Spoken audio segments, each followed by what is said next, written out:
Hi, how's it going? My name is Daniel Crossley II. I'm gonna ramble for a minute. And I'm gonna call this ramble the internal struggle or a internal struggle of a male feminist. Um, I'm gonna go back with a small story. Um, about a year or so ago, okay, I live in Chicago, right? So, part of a scene that I am not a part of, but I am associated with, is a scene that specifically tailors to punk, alternative, weird kids of African and Mexican culture. And there's a particular person who is, I suppose you could call the chairwoman of this organization, and who I had tried to befriend for whatever reason some time ago. And she is a very strong feminist figure in this same community. And she was on my friends list on Facebook. And I remember that I put up a status saying that women shouldn't act like sluts and expect to get treated like ladies. That was a statement that I said. And it's not a statement that I particularly had an issue with. And, it was something that was pretty common to say, especially in the area in which I grew up.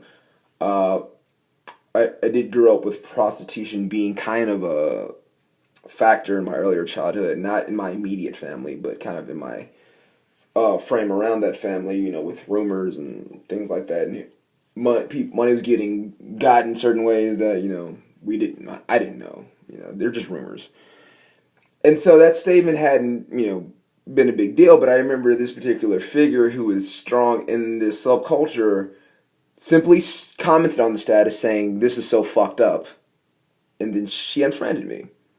Didn't make a big fuss about it, didn't say any comments that I knew of. It was just, "This is fucked up," and unfriended me and didn't respond to anything else that I said. And it's interesting because before then, after then, the entirety of my life, people have said comments to me or have had issues with things that I've said or things that I've done and were a lot more visceral than that I've completely forgotten. But yet something as small and as passive, simply unfriending me, I have remembered over a year later. Now, and that's one of those things like, why do I care? Why do I care that this person had an issue with what I said and did the most passive thing, complete avoidance, and it was something I had such an issue with. And up until that point, I considered myself sort of a feminist, but I didn't really necessarily own it, because, feminism is kind of a generic term. It simply means being pro the rights of women, and that's not a very small thing to say, pro women's rights, because that's something that applies to many applications, whether it be socially, whether it be economically, whether it be from a religious standpoint, whether it be from an educational standpoint, and a huge one being from a sexual standpoint, because women don't have the rights to have control of their sexuality. How we are structured is that women are always subordinate to men, regardless of sexual orientation, really. So, for whatever reason, that particular very passive thing that happened stuck in my memory, and then I started exploring more about these specific cells of feminism. How these specific groups dealt with feminism, whether it was like from the filter of a religious standpoint, whether it was religious standpoint, whether it be a social thing. So like there's a term that's very big, not only in feminism but in the punk community of slut shaming. Oh, this is going to be a long video. And slut shaming I thought was a weird thing because that particular person who was a very predominant figure in the community, that was something that she was, she would rah-rah about, was slut shaming. And I researched what slut shaming was. It again tends to be this very specific term for very broad application. So let's see. There's slut shaming. It's like far left is women who are mocked and who are made fun of for sexual injustices being thrusted upon them. So like if a woman was raped and then the ridicule that comes after being raped. And then there was the far left of that. Sorry, far. I said left. The right of that. which was a woman being judged for volunteering sexual promiscuity, I guess.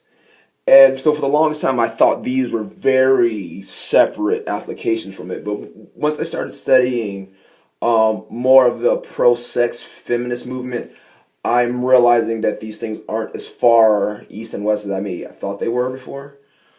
Um, it's just interesting. Like, this is what becomes, the internal struggle of a male feminist, especially from my perspective, my struggle, is that, I don't know where the line is drawn, because there's, males, we do have uh a privilege when it comes to sexuality and a bunch of other crap. But specifically when you're dealing with sexuality, there's a certain privilege that men have, that's almost untarnishable. Like, I can call myself a slut or a whore all day, but does that really does that impact how society sees me in any regard? Not really. Um, but where the struggle comes from, where the conflict between me being a male that's kind of grown up with this privileged sexual education or sexual perspective on uh, education. Okay, this privileged position when it comes to sexuality. There we go. And my fostered beliefs of feminism, they conflict in the sense of, you know, okay, I felt that part of this pro-sex feminist movement was getting to a point where men weren't allowed to comment about what women did as sexuality in any regard. So it was like, well, but then those exact same people who would say that I have no right to comment about what women do in any sexual context because I'm a male were also the same ones that would question me about uh, my my status as being a man. You know, so it gets to be very confusing. They're like, oh well, if you're a real man, this, that, and the other, but you're the same ones who says that I can't comment on what women do because I'm a male. So a lot of confusion gets said in that. It's like there are women that I've met that I'm friends with that have complete power over their sexuality. If they choose to sell it in a JPEG or not, that's their right. And I've learned more about that as I've gotten older, where it's not just a matter of women being subjected to sexuality, but of owning it themselves. Uh, but I think it becomes weird where you're not allowed to be judged for it, but society judges people based on their actions regardless of sexuality. So I don't know. I don't know where to stand on on that podium. Do I avoid judging someone, even if I believe their sexual acts are immoral? Like, let's say, for example, and this is a kind of an example that has happened to me in my life. You date somebody, they decide to, after they're dating you, they decide to sleep with all of your friends. I've had that happen to me before. So do I not have the right to comment on someone's actions, which I feel are immoral based on the fact that they are a woman or are a woman? Is a woman? Grammar, friend. I don't know. I'm just rambling on at this point. But anyway, this is my continuing struggle, and I'm trying to figure out where do I fit in this ideal of feminism as being a male feminist, because I believe it is impossible to be a male feminist and not have any conflict within yourself as far as, where does my perspective as a man start and feminism begin, or like should they be separated, or are they one and the same, and how these applications directly in conflict or not in conflict with how I view myself as a male in this world. Because feminism just isn't a one-sided thing. It also has male applications about how men are viewed. It's in certain, as I stated earlier, a man technically cannot be a victim of sexuality as how we see in this in at least this American system. Like, if a man is raped by a woman, is not taken with any amount of seriousness as if it were the opposite. So I don't know, man. It's just a ramble. Take care. Later.